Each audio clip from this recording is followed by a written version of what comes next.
Welcome to BS Talk Show 2.0.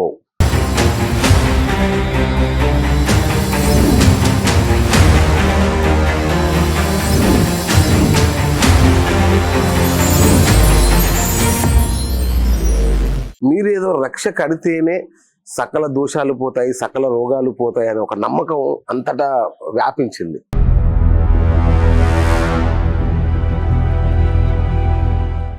అది వేల సంవత్సరాలుగా మీ ఇంట్లో ఉండి రహస్యంగా మీకు మాత్రమే ఉపయోగపడ్డ ఆ సాలగ్రామాన్ని హఠాత్తుగా ఎందుకు బయటకు తీసుకొచ్చారు మీరు?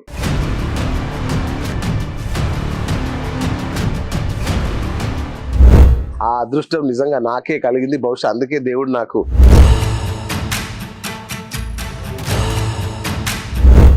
ఏదో ఒక తెలియని ఒక వైబ్రేషన్ ఏమై ఉంటుంది గురుగారు? ఇక్కడ ఏమన్నా స్థాపించారా? మీరు ఏమన్నా మంత్రతంత్రాలు ఏమైనా చేస్తున్నారా?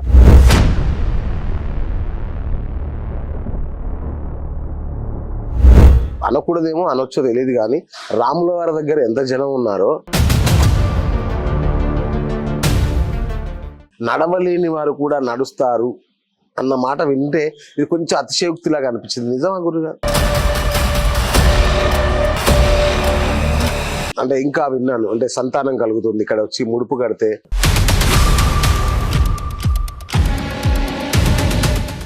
ఏ రోజు కట్టాలి అనేది ఏదన్నా ఒక నియమం ఉందా గురుగారు? అమావాస్య రోజు మామూలుగా అందరు క్షుద్ర పూజ,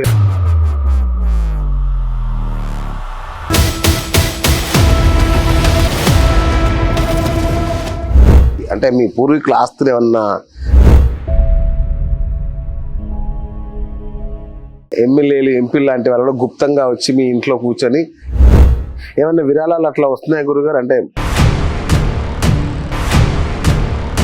హస్తరేఖలు భవిష్యత్తునే మార్చేస్తాయా? నిజంగా అలా జరుగుతుందా?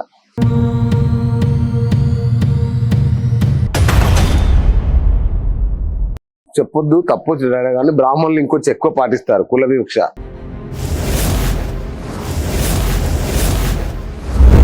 ఒక దళితుడిని భుజాల మీదకి ఎక్కించుకొని ఆలయ ప్రవేశం చేయించడం ఏంటి? అట్లాగే మత మార్పిడులకు వ్యతిరేకంగా మీరు చేస్తున్న ఉద్యమం,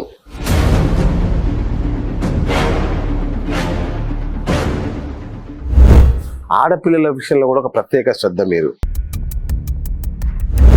ఎక్కడికి వెళ్తుంది గురుగారు ఈ సంస్కృతి?